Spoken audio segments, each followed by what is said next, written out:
Hello दोस्तों, तो आज हम लोग बात करने वाले हैं पंथ निरपेक्ष या धर्म निरपेक्ष की भारत में क्या क्या चुनौतियां हैं। तो सबसे पहले आता है सांप्रदायिकता। सांप्रदायिकता होता क्या है, ये आया कहां से वर्ड और इसका समाधान क्या है। तो सांप्रदायिकता का मतलब हुआ कोई भी धर्म या कोई भी समुदाय अपने हित के लिए तनाव पैदा कर दे। जैसे हिंदू हो या मुस्लिम हो या सिख हो या ईसाई हो, ये बोले कि हमारा जो धर्म है उसको बढ़ावा मिलना चाहिए, उसका क्षेत्र बढ़ना चाहिए, जनसंख्या बढ़नी चाहिए या धर्म परिवर्तन हो, तो ऐसी स्थिति में तनाव की स्थिति हो जाए तो इसे कहते हैं सांप्रदायिकता। जैसे हिंदू मुसलमान में तनाव पैदा हो जाए, हिंदू बोले कि हमारी रैली इधर से निकलेगी, हमारा रथ यात्रा इधर से निकलेगा, मुस्लिम बोले हमारा मुहर्रम का जुलूस इधर से निकलेगा।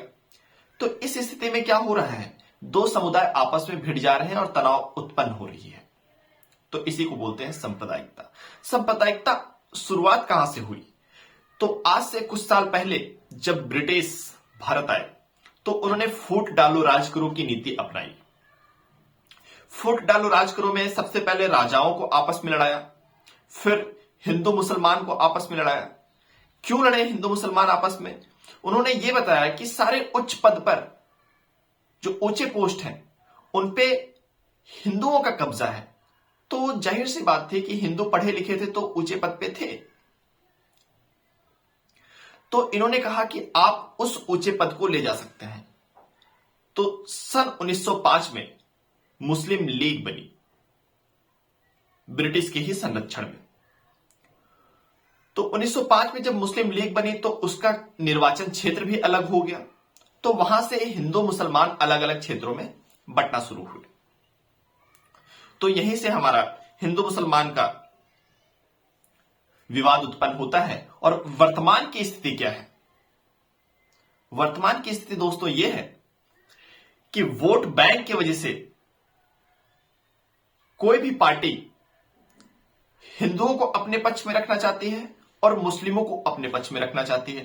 तो वोट बैंक की राजनीति की वजह से यह सांप्रदायिक तनाव बढ़ता चला जा रहा है और भविष्य में यदि इसे समाप्त करना होगा तो ये पार्टी ही आपस में इसका संवाद करके समाप्त कर सकती है। अन्यथा मुझे नहीं लगता कि यह भविष्य में कभी इसका विवाद का सुझाव होगा।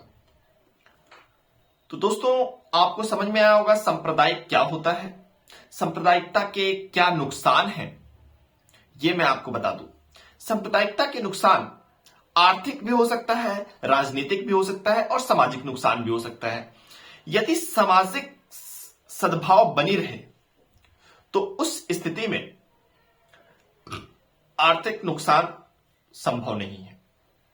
यदि सांप्रदायिक तनाव आ जाए, यदि ये कहते हैं हिंदू कि भाई हम मुस्लिम के शॉप से सामान नहीं लेंगे और मुस्लिम कहते हैं हिंदुओं की दुकान से हम ये सामान नहीं लेंगे, तो उस स्थिति में सामाजिक तनाव का स्थिति उत्पन्न हो जाएगा।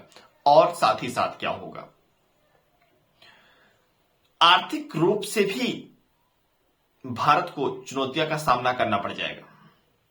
और फिर राजनीतिक तो पता ही है, वोट बैंक की राजनीति के चक्कर में सभी हिंदू मुसलमान करते रहते हैं और बेचारे हिंदू मुसलमान आपस में पिस जाते हैं और राजनीतिक पार्टियों के जो शीर्ष नेता हैं वो आपस में मिले रहते हैं।